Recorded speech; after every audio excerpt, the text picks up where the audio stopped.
자, 2020 학년도 수능 완성 실전 모의고사 2회 페이지 171쪽에 무슨 알고리즘 나오는 거 있어요. 협업 필터링 나와서 어떤 기술 지문이라고 하는 게 좋지 않을까 싶어요. 2022 학년도 수능 특강에도 알고리즘 관련한 것이 나왔었지.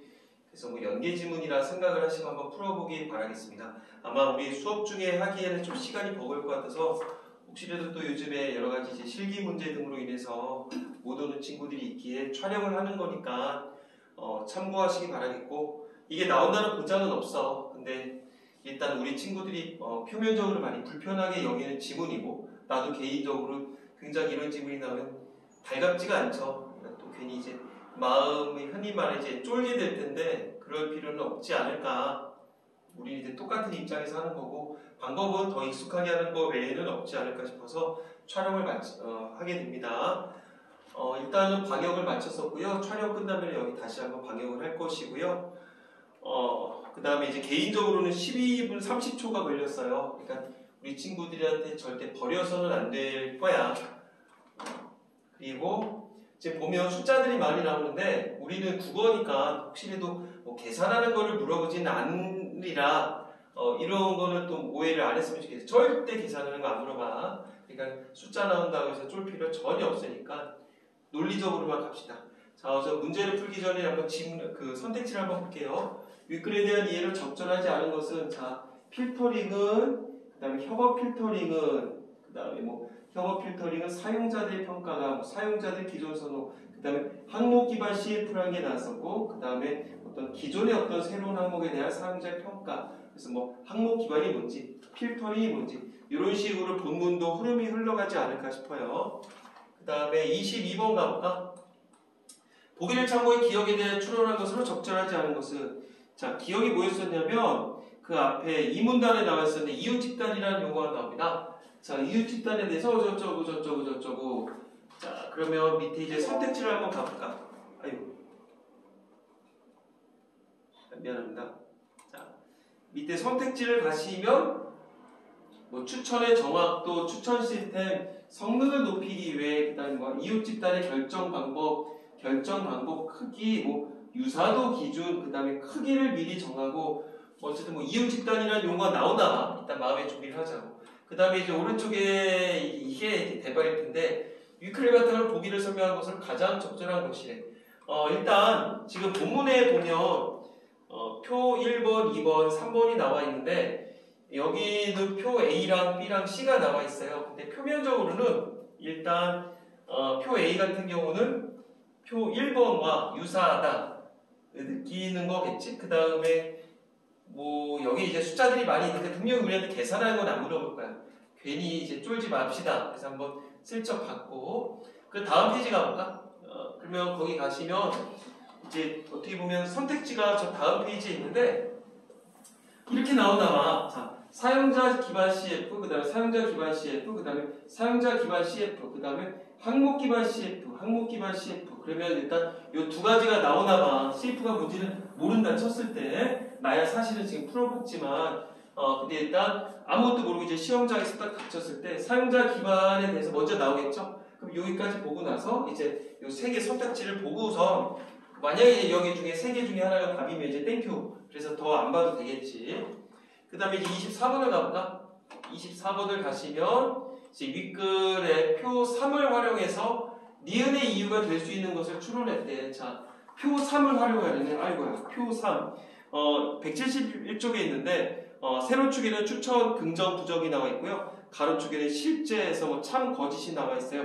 그것의 이유가 될 수 있대. 그러니까 일단 여기서는 아마 이게 다 뭐 중간에 하나가 완전 말도 안 되는 얘기가 나올 수는 있겠지만, 만약에 5개가 다 O야, X가 아니라 다 옳은 말인데 어떤 니은의 이유가 될 수 있는 것을 추론을 해야 되니까 OX로 접근하는 건 좀 잘못된 접근 방법이 아닐까 싶어요. 그 다음에 참긍정 뭐 이런 것들이 있고, 뭐 정확도를 높이기 위해, 그 다음에 재현율을 높이기 위해 뭐 이제 이런 용어들이 나오나 보지.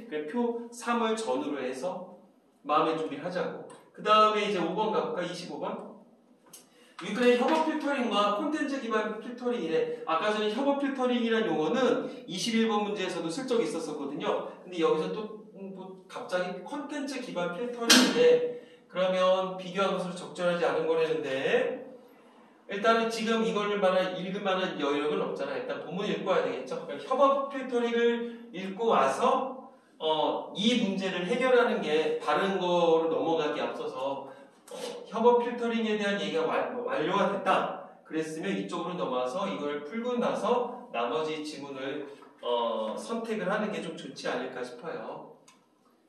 뭐 요즘은 뭐 또 학생들마다 다르잖아. 우리 친구들 어떤 친구들은 지문을 다 읽고 나서 문제를 또박또박 푸는 친구들도 있고 그 다음에 개인적으로 왔다 갔다 하면서 좀 선택적으로 풀어가는 친구들도 있고 한데 내가 뭐가 좋다, 뭐가 옳지 않다라고는 차마 말은 못해요. 근데 이제 시험이 얼마 안 앞둔 이상 우리 친구들이 막 중간에 뭐 어떤 이제 그 흔히 말하는 뭐라 그래 루틴을 정해놓을 좀 필요가 있지 않을까 싶어. 갑자기 어떤 자기의 패턴을 바꾸는 거는 위험성이 있으니까 일단 하던 대로 해보시고 갑자기 변화라기보다 하던 데서 좀 더 이제 효과적으로 가는 방법을 선택을 해야 되겠죠. 자, 한번 잘하리라 믿고요. 자, 이제 1문단 시작할게요. 사용자의 성향과 관심사를 분석해서 관심사를 분석해서 개인 맞춤형 콘텐츠를 제공하는 추천 알고리즘. 추천 알고리즘 뭔지 얘기 나왔는데 자, 광범위하게 사용되고 있고 여러 가지 항목들 중에서 사용자가 선호할 만한 항목을 추천하는 알고리즘을 필터링이라고 한데 자, 사용자가 선호할 만한 항목을 추천하는 알고리즘을 우리가 필터링이라고 한데 자, 그 다음에 협업 필터링은 콜라보라티브 필터링 그래서 CF구나. 컨텐츠에 대한 사용자들의 선호 패턴이 일관적이라는 가정하에 컨텐츠를 추천하는 기술이래. 그 다음에 유사도를 계산하는 기준에 따라 사용자 기반 CF와 항목 기반 CF로 나뉜데 뭐가 협업 필터링이 사용자랑 항목 기반으로 나눈다는 얘기겠죠. 일단 어떤 개념적인 것들 나왔어. 필터링이 무엇인지 그 다음에 협업 필터링은 사용자들의 선호 패턴이 일관적이라는 가정이 있더라. 그 다음에 유사도 계산하는 기준에 따라서 사용자 기반이냐 항목 기반이냐 나왔었는데 아까 얼추 21번에 하나 선택지가 있었던 것 같은데 21번에 1번 질문 가볼까요? 필터링은 추천 대상 사용자가 아직 평가하지 않은 항목에 대한 선호도를 예측한다. 그치? 선호도를 예측하지. 1문단만 보고서는 하나 선택지를 해결할 수가 있겠죠? 그럼 이제 21번에 1번은 지금 해결이 된 거야. 이제 5를 해놓고서 이제 넘어가자고. 자, 그 다음에 다시 본문으로 와서 자, 빨리빨리 움직여야 되겠죠? 자, 그 다음에 2문단 가볼게. 사용자 기반 CF. 자, 협업 필터링 중에서 이제 먼저 사용자를 보다가 나는 이렇게 할 거야. 이제 그건 학생들에게 맡기는 거니까 차마 뭐라고 말 못해요. 추천 대상 사용자와 비슷한 성향의 사용자들이 기존에 좋아했었던 항목을 추천한데 이 기술, 즉 사용자 기반 CF는 사용자들의 선호 패턴에 따라서 동질적 집단으로 묶을 수 있고 이 집단의 선호 패턴이 앞으로도 유지된 것이다. 말 그대로 어떤 일관적이라는 거겠지. 그래서 사용자 기반 CF는 사용자들이네 한 명이 아닌가 봐. 기존 항목들에 대한 평가를 기준으로 평가 패턴이 비슷한 사용자들의 집단이 이웃 집단. 아까 지금 몇 번 문제였니? 기억을 물어봤었던 게 아까 22번 문제 있었었죠. 이웃 집단을 찾아내고 이들이 공통적으로 좋아하는 항목을 추천 대상자. 뭐 여기서 뭐 여기 U1이 될 수 있게 U2가 될 수 있겠지. 추천한대. 이게 뭐냐면 그거지. 흔히 말하는 알고리즘. 이제 나 같은 경우 경기도에 사는 뭐 40대 초반의 남성. 해서 뭐 여러 가지 이제 나의 특성들을 하겠지. 뭐 액션 영화를 좋아한다. 뭐 여행을 좋아한다. 뭐 술을 끊었다. 이제 여러 가지 그런 것들을 메뉴를 정하고 전국에서 나와 비슷한 사례들이 있을 거 아니야. 경기도에 살고 40대 남성의 뭐 여행을 좋아하고 어쩌고저쩌고 그런 사람들을 기반으로 해서 이제 내가 나에게 이제 추천을 하는 거. 그게 이제 사용자 기반 필터링인 것 같아. 자, 어쨌든 중요한 건 이웃 집단을 찾아낸다는 특성이 있었었죠. 그래서 이들이 공통적으로 좋아하는 항목을 추천 대상자. 좀 전에 얘기한 것처럼 이제 나겠지, 나. 자, 이와 달리 항목 기반 CF는 추천 대상 사용자의 기존 평가 패턴을 추천 대상 사용자, 즉 나의 기존 평가 패턴을 바탕으로 사용자가 기존에 선호했었던 항목과 비슷한 항목을 추천한대. 그러니까 이른바 항목 기반 CF에서는 이유 집단은 필요가 있다 없다? 없다. 내가 예전에 뭔가를 선택을 했었어. 그럼 이제 그거를 기준으로 해서 이제도 내가 무엇을 선택할 것이다. 그걸 먼저 보여준다는 얘기겠지. 흔히 말해 이제 유튜브 알고리즘일 거 아니야. 내가 개콘을 찾았어. 개콘의 달인을 봤더니 어느 순간에 개콘의 비슷한 프로그램들이 계속 나와 있더라고요. 그래서 이거 같은 경우는 이른바 항목 기반 CF라고 볼 수가 있겠죠. 자, 그럼 여기까지 봤었을 때 아까 21번의 2번 질문도 한번 선택할 수 있었을걸? 21번의 2번. 혐오 필터링은 사용자들 기존 선호 패턴이 앞으로도 그대로 유지될 것이라고 가정한다. 혐오 필터링에 뭐가 있었으니까. 혐오 필터링에 사용자 위한 필터링이 있었고 그 다음에 항목 기반 필터링이 있었잖아요. 그러니까 이것도 맞겠지. 2번도 맞고. 3번 가볼까? 혐오 필터링은 사용자들의 평가가 존재하지 않는 새로운 항목이 추가되는 경우 추천 서비스를 제공을 하지 못한다. 맞겠지. 어떤 사용자들의 평가가 존재하지 않는 새로운 항목이 추가될 경우 결국 어떤 어떤 이유 집단을 설정할 수도 없는 거겠고 기존에 선호했었던 항목과 비슷한 거를 계속적으로 사용한다는 전제가 있었잖아. 그러니까 새롭게 추가될 경우는 추천 서비스를 제공을 못하겠지. 맞는 얘기네. 자, 그다음 4번까지 할 수 있나 가볼까? 항목 기반 CF는 사용자들 간의 유사도가 아닌 항목들 간의 유사도를 기반으로 추천 서비스를 제공한다. 그래서 어떤 추천 대상자에게 기존에 사용했었던 것을 고스란히 유지한다는 전제하에 제공한다는 했으니까 맞는 얘기겠고. 그럼 이제 5번이 답이 아닌가 봐. 틀렸나 봐. 그러면 기존에 없었던 새로운 항목에 대한 사용자의 평가가 추가로 입력이 될 경우 기존에 없었던 새로운 항목에 대한 사용자의 평가가 추가로 입력이 될 때 항목 기반 CF는 기존 항목들 간의 유사도를 새로 계산해야 된다. 이게 무슨 말이야? 기존에 없었던 항목들 간의 사용자의 평가가 추가로 입력이 됐어. 그러면 항목 기반 CF 같은 경우는 기존 항목들 간의 유사도를 새로 계산해야 돼? 이건 이미 계산이 되어 있는 거잖아. 그러니까 굳이 따로 계산할 필요가 없겠고 새로 만들어진 새롭게 추천이 되는 항목들 간에만 새롭게 계산을 하면 되겠죠? 답은 5번. 이제 하나를 건졌어. 그러면 지금 6개인가? 문제가 5개인가? 일단은 하나 건졌었고 그래서 마음을 좀 가볍게 해서 갑시다. 자, 이제 표 1번 가볼게요. 당연히 이제 설명이 나오겠지. 쫄지 말자. 자, 예를 들어 사용자 U1에게 유저인가 봐. 사용자 기반 CF, 항목 기반 CF로 영화를 추천한다 그럴 때 각 사용자들 유저 1, 2, 3, 4, 5번이 있고 영화 무비겠지 당연히. 이게 1, 2, 3, 4, 5번의 영화가 있는데 어떤 영화에 대해 5점까지 평점 매기 나와. 5점 만점에 평점 매기는데 먼저 사용자 기반 CF 같은 경우 U1, 유저 1과 취향이 비슷한 사용자들이 이유 집단을 찾아야 되겠지. 근데 취향 영화에 대한 평점으로 나타낼 수 있대. U1과 각 사용자 간의 평점에 대한 유사도를 계산을 하지. 유사도 0.8 이상인 U4와 U5를 이유 집단으로 분류한다고 하대. 자, 이 무슨 말일까? 유저 1은 이게 표를 일단 읽어야 될 거 아니야. 유저 1은 일단 현재 이 두 가지 영화를 안 봤나 봐. 그럼 이제 얘한테 이 두 가지 영화를 추천해줘야 되는 상황에서 유저 1은 일단 세 번째 M 3번 5점의 평가를 내렸었는데 이제 얘랑 비슷한 어떤 성향을 갖고 있는 취향이 비슷한 사용자들을 선택을 한 거 아니야. 그 중에서 어떤 유사도를 기준으로 해서 0.8 이상, 제일 가까운 사람들을 선택해야 될 거 아니야. 근데 여기 같은 경우는 0.8을 기준으로 했었나 봐. 그럼 이제 얘 같은 경우는 아니겠지. 유사도가 낮으니까. 그래 일단 U4와 U5를 이제 고른 거야. 다음으로 이해 집단의 평가의 평점에 기반한 U1이 아직 보지 않은 영화, 그렇지? M1과 M2에 대한 U1의 평점을 이제 예측을 하지. 자, 이제 슬슬 복잡해지는 것 같은데,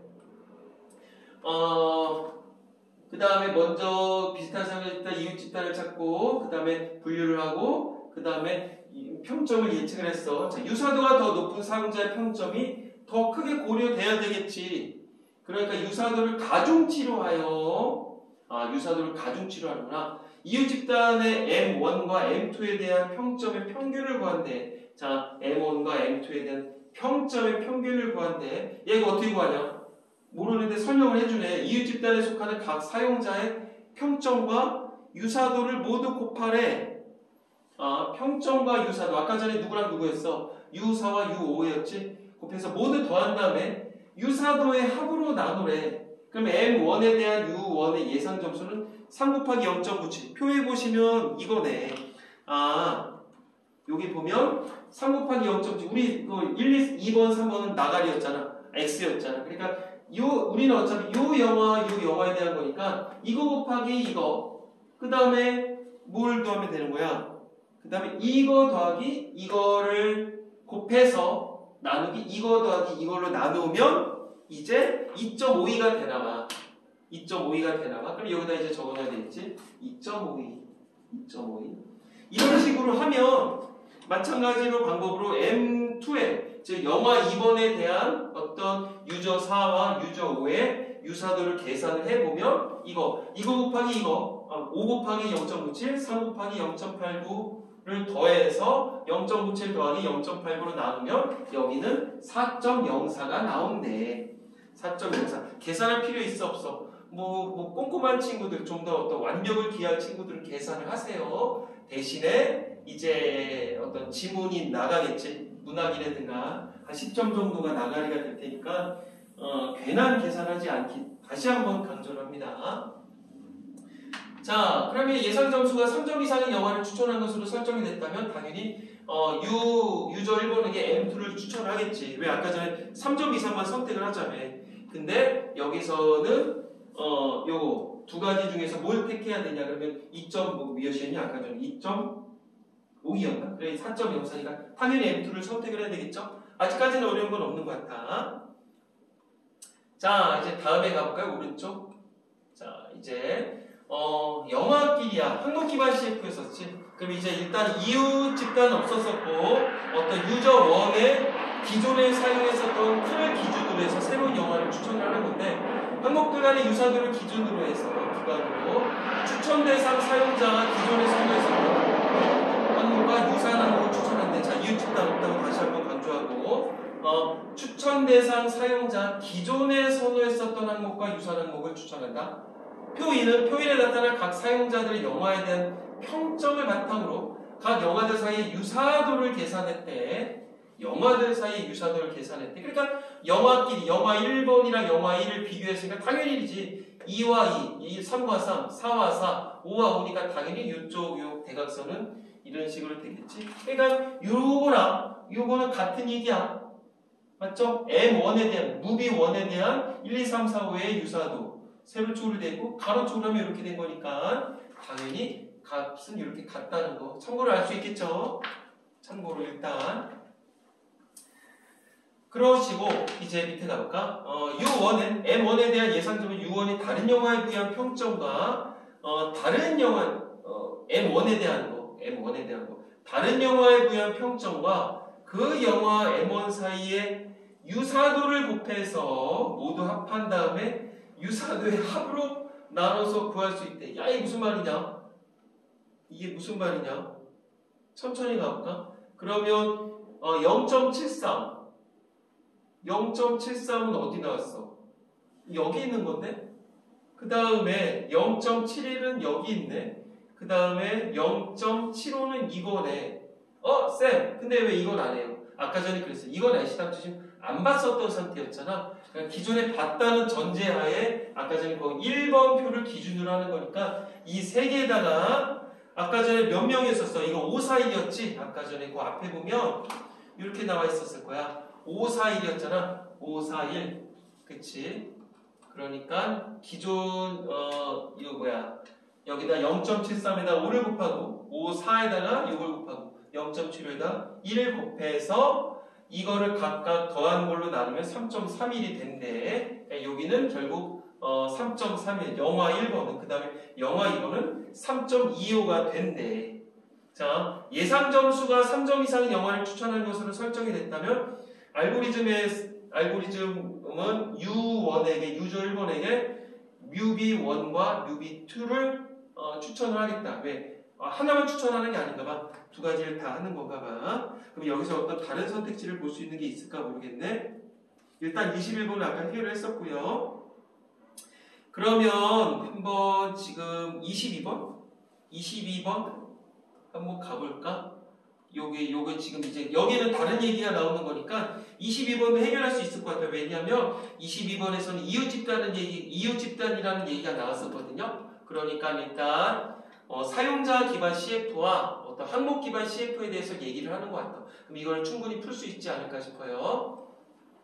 자, 이웃집단에 대해 고려해야 될 첫 번째 사항은 이웃집단을 결정하는 방법이래. 자, 고려할 첫 번째 사항은 이웃집단을 결정하는 방법이래. 자, 크기를 n명으로 미리 정하고 n명으로 미리 정해서 이웃집단을 결정하는 방법과 이웃집단으로 분류할 유사도를 미리 정하고 이웃집단을 결정하는 방법인데 두 가지로 나눴었구나. 자, 크기를 먼저 정하고서 결정하는 방법, 이웃집단을. 그 다음에 두 번째, 유사도를 미리 정한 다음에 이웃집단을 결정하는 방법이 있는데, 그리고 이제 두 번째 고려사항은 이웃집단의 크기래. 첫 번째는 어떻게 결정을 해야 되느냐에 따른 두 가지로 나눴고, 두 번째는 크기인가 봐. 자, 크기가 커질수록 추천의 정확도가 증가하다가 일정한 크기보다 커질 경우 오히려 정확도가 하락하는 경향이 있대. 꼭 정해진 방법은 아닌가 봐. 근데 일단 어떤 조건부잖아. 커질수록 어떻게 된다. 이런 것 좀 우리가 어떤 인과성에 대해서 우리가 생각을 해볼 필요가 있겠지. 커질수록 정확도가 증가한다. 그러니까 어떤 나의 이웃집단이 한 명인 것보다 뭐 대여섯 명 혹은 뭐 10명 정도가 되면 좋겠지. 근데 어떤 이웃집단이 10,000명이래. 거기 어중이 떠중이 다 있을 거야. 그러니까는 증가를 하다가 어느 순간이 되면 이 정확도가 하락하는 경향이 있겠죠. 이게 그런 얘기인 것 같아. 자, 그럼 이제 적절하지 않은 거 한번 골라볼까? 1번 추천의 정확도를 최대로 하는 이웃집단의 크기가 존재할 수 있을 것이다. 그치? 좀 전에 그랬었잖아. 여기서 크기를 기준으로 하는 거 이 측면에서 보면 어느 순간이 되면 일정한 크기보다 커질 경우 오히려 정확도가 떨어진다는 얘기니까 1번은 맞는 얘기네. 그러니까 이렇게 볼 수 있지 않나? 어떤 그 이웃집단의 크기를 세로축을 하고 뭐 정확도를 가로축으로 했었을 때 무조건 늘어나는 건 아니겠지. 어느 순간이 되면 떨어지겠는데 이게 어느 순간인지는 아직은 모르고. 일단 1번은 맞는 얘기네. 그 다음에 2번 추천 시스템의 성능을 높이기 위해서 이웃집단의 크기를 변화시켜야 하는 경우도 있을 것이다. 지금 고려할 때 두 가지가 있다며. 아까 전에 어떤 식으로 결정을 하느냐. 그 다음에 두 번째는 크기를 결정하느냐 했으니까 2번도 맞는 얘기죠? 맞고. 자, 그 다음에 3번. 이웃집단의 결정 방법과 크기에 따라 사용자 기반 CF와 항목 기반 CF의 추천 정확도가 모두 변화할 것이다. 야, 이거 상관이 없잖아. 이웃집단은 뭐에만 상관이 있었어? 어떤 사용자 기반 그 CF에만 관련성이 있었죠? 항목 기반 CF는 애시당초 아니었었지? 틀렸네. 혹시나 모르니까 확인사살 해볼까? 물론 이제 시험장에서 우리 친구들이 완전 100%야. 100% 답이면 이거 볼 시간이 어딨냐. 혹시라도 우리는 지금은 같이 확인하는 차원이니까. 자, 유사도 기준을 미리 정해놓고 이웃집단을 결정하는 경우 이웃집단을 구성할 수 없는 경우도 존재할 수 있을 것이다. 그치? 나랑 유사한 사람이 전혀 없는 거야. 그럴 수도 있겠죠. 술에 물 말아 먹는 사람이 있겠냐? 물론 내가 그렇다는 건 아닌데 그런 사람에 대한 얘기인 것 같다. 자, 이웃집단의 크기를 미리 정하고 이웃집단을 결정할 경우 추천 대상 사용자와의 유사도가 낮은 사용자들도 이웃집단으로 구성되는 경우가 존재할 수 있을 것이다. 이거 그건데 크기를 너무 많이 크게 한 거야. 아까 전에 나와 유사한 사람이 막 100만 명이야. 거기 어중이 떠중이 다 있을 거란 말이지. 그러니까 아까 전에 정확도가 쭉 늘어나다가 정확도가 떨어진다는 얘기인 것 같죠? 그러면 정답은 22번에 3번이겠고 그러면 지금 우리 21번이랑 22번 두 가지 벌써 해결했어. 자, 그 다음에 이제 다음 본문으로 와서 이제 몇 번이냐 3번 앞에 그 선택지 이거 뭐냐 야 이거 또 새로운 표인데 이와 같이 어떤 알고리즘을 적용하는 따라서 추천 결과는 달라진대. 그래서 추천 시스템의 성능을 평가해서 알고리즘을 개선하는 것이 중요한데 자, 성능 평가는 측정 지표로는 정확도와 또 재현율이 있대. 뒤늦게 갑작스럽게 어떤 무슨 개념적인 용어가 나왔었는데 이게 왜 나오나 모르겠다. 자, 이제 가볼게요. 자, 정확도는 추천 시스템이 추천한 항목들 중에서 실제 사용자가 선택한 항목들의 비율이래. 이 뭐뭐들 중에서 뭐가 뭐니까 이거 앞에를 분모로 설정해두고 그 다음에 이제 실제 사용자가 선택한 항목들의 비율을 분자로 설정한다. 그 얘기인 것 같은데. 그 다음에 재현율은 사용자가 실제로 선택한 항목들 중에서 여기는 이건가 봐. 그 중에서 몇 개의 항목들을 맞췄는가 하는 거래. 그러니까 이거 분모로 두고 이거 분자로 하면 그런 식으로 해서 뭐 계산하는 거 많이 봤잖아. 자, 그래서 표 3과 같이 추천 시스템이 한 사용자에게 아까 같은 경우 유저 1이겠지. 50개의 항목들 중에서 50개야? 맞네. 25 이거 다 더하면 50개가 되네. 35개를 추천했다면 이거 같은데? 그래서 그중 25개가 실제로 선택이 됐다고 치자. 요거네. 참 긍정을 선택했다는 얘기야. 이때 정확도는 참 긍정을 참근 거긍의 합으로 나는데 참근 거긍의 합으로 나누어 구할 수 있대. 정신 바짝 차려야 돼. 그럼 이 경우 약 71%래. 왜 이런 식이 나올까? 정확도? 일단 이거지. 추천을 이렇게 할 때 참을 선택했다는 얘기 아니야? 그 다음에 거짓은 선택을 안 했다는 얘기 아닐까? 이렇게 볼 수가 있을 것 같다. 그 다음에 이제 50개 중에서 35개를 선택을 했어. 35개를 선택을 했고 그 중에서 실제로 택한 게 25개야. 근데 이걸 계산했었을 경우 71%가 나왔다는 얘기는 이거네. 그러면 25 더하기 참근 거긍의 합이 됐으니까 25 더하기 10분의 25를 하면 뭐 계산 얼추 나오죠? 그러면 이게 71%가 나왔다는 얘기네. 이 경우 약 70%, 1%다. 그 다음에 재현율은 참근과 참부정의 합으로 나누어 구할 수 있대. 그러니까 지금 이거지. 이렇게 계산한 거는 뭐야? 정확도를 계산한 거네. 그 다음에 지금 보니까 참긍정을 참근, 참부에 나눴다. 이렇게 나눈 거는 뭐야? 약간 재현율을 계산하는 거겠지? 그러면 25 더하기 25 더하기 5분의 25를 계산하면 어떤 83% 정도의 재현율이 나왔다. 이렇게 계산하는 거 같죠? 야, 이거 뭐냐? 자, 어쨌든 이렇게 나와 있었고 맨 마지막 단락 한번 가볼까? 맨 마지막 단락 보니까 지금 몇 문단이냐? 여기 5문단이었었던 것 같은데 추천 시스템을 평가하는 데 정확도와 재현율이 모두 사용됐네. 그래? 평가할 때 이거 두 개 사용이 되는데 때로는 높은 정확도의 추천을 생성해야 할 경우도 있고 재현율이 높은 경우를 있대. 근데 하지만 일반적으로 정확도와 재현율은 서로 반대관계에 있다. 반비례야?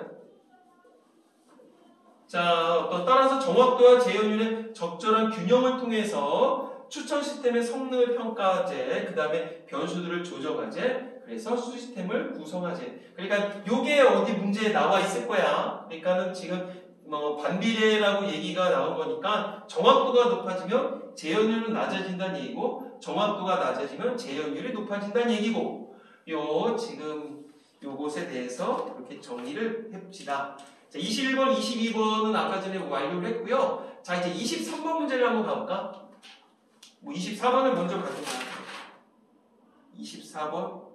그래, 23번은 나라면 제 시간이 많이 먹힐 것 같아. 점수도 더군다나 3점짜리야. 그럼 일단 좀 마음의 평온을 찾기 위해서 일단 24번 한번 가볼까? 자, 24번 뭐라고 나와 있었냐면 윗글 표 3을 말하는 게 니은의 이유가 될 수 있는 것을 모르고 골라 그래. 자, 니은의 이유가 될 수 있대. 니은의 이유가 뭐였어? 니은은 뭐냐면 일반적으로 정확도와 재현율은 서로 반대관계에 있다. 이것에 대한 이유를 찾으려거든. 야, 이거 뭐냐? 혹시라도 왔다 갔다 하는 거를 좀 시간을 지금 PPT로 하는 게 아니다 보니까 화면을 왔다 갔다 하는 거를 좀 줄이기 위해서 내가 앞에 있는 거를 다시 한번 여기다 해볼게. 여기다가 이렇게 어떻게 돼 있었냐면 추천. 여기 추천이었었고 여기 실제였어.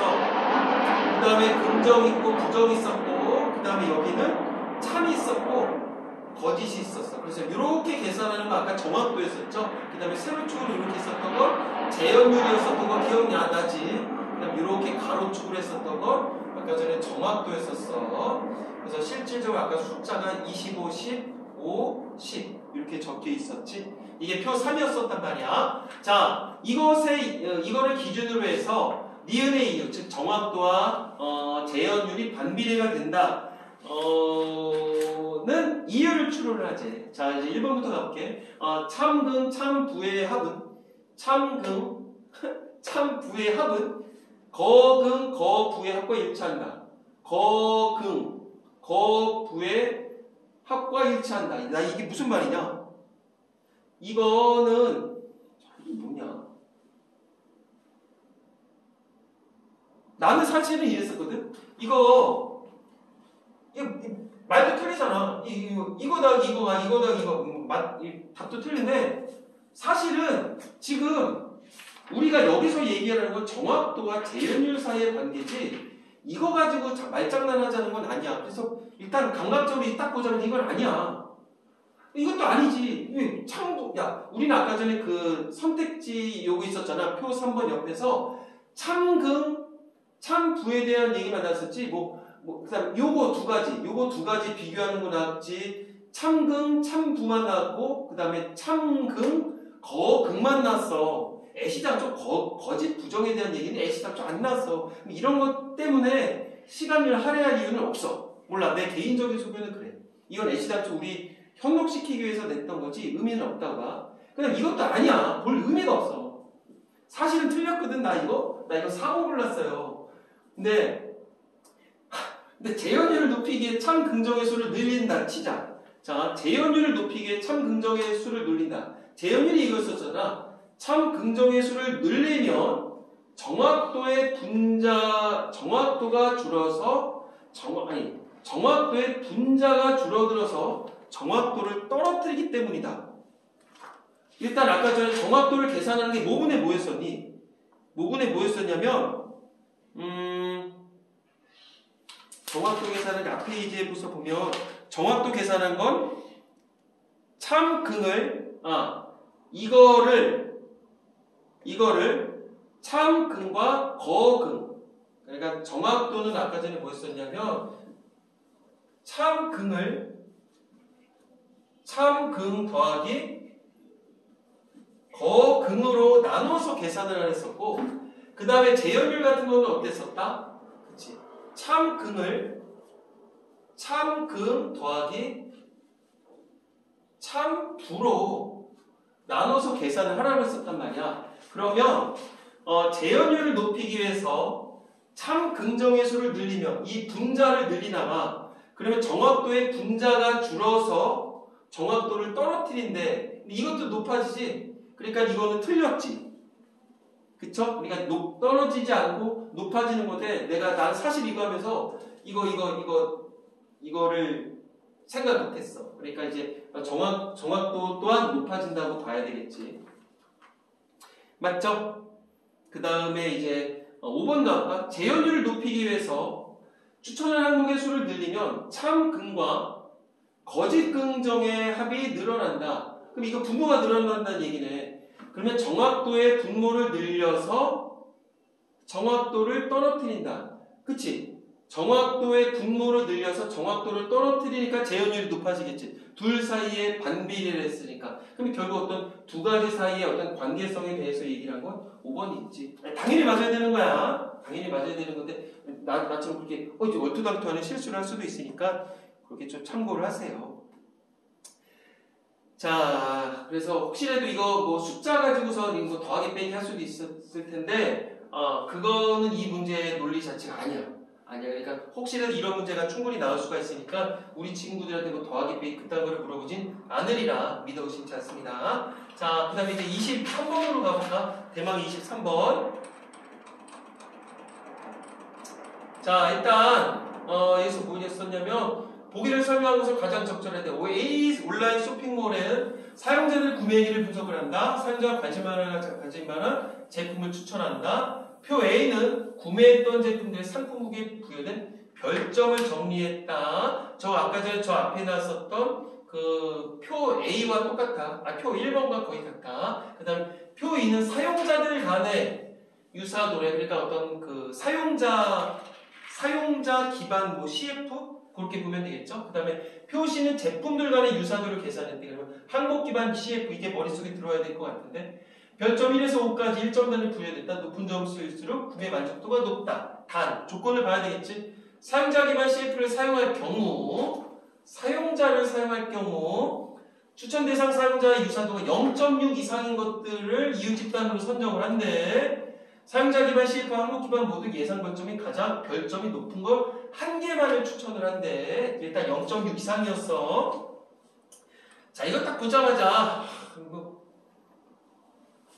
1번 표와 거의 유사한데 아까 전에 거의 유저로 나왔잖아. U 1, 2, 3, 5, 1, 2, 3, 4, 5로 나왔고 여기는 제품이 아니라 영화로 나왔었잖아. 근데 뭐가 없었냐면 아까 전에 그 표 1번에서는 맨 오른쪽에 U1과의 어떤 유사도가 났었어. 유사도. 근데 여기서는 어떤 실제로 유사도가 나온 건 없죠. 그러면 이 유사도가 사용자끼리의 유사도에 대해서 표 2로 애시장 좀 따로 빼서 얘기를 한 거거든. 결국 이거는 앞에 표 2번과 유사하긴 한데 사용자일과 사용자일은 당연히 1일 거 아니야. 똑같잖아. 사용자일과 사용자일 당연히 똑같으니까 이런 식으로 숫자가 같겠고 이런 식으로 숫자가 같다는 건 감각적으로 알 수가 있겠지. 그러면 유사도 애시당초 여기다 적고 가자고. 유사도는 결국 여기서 뭐라고 볼 수 있을까? 이거 1이네.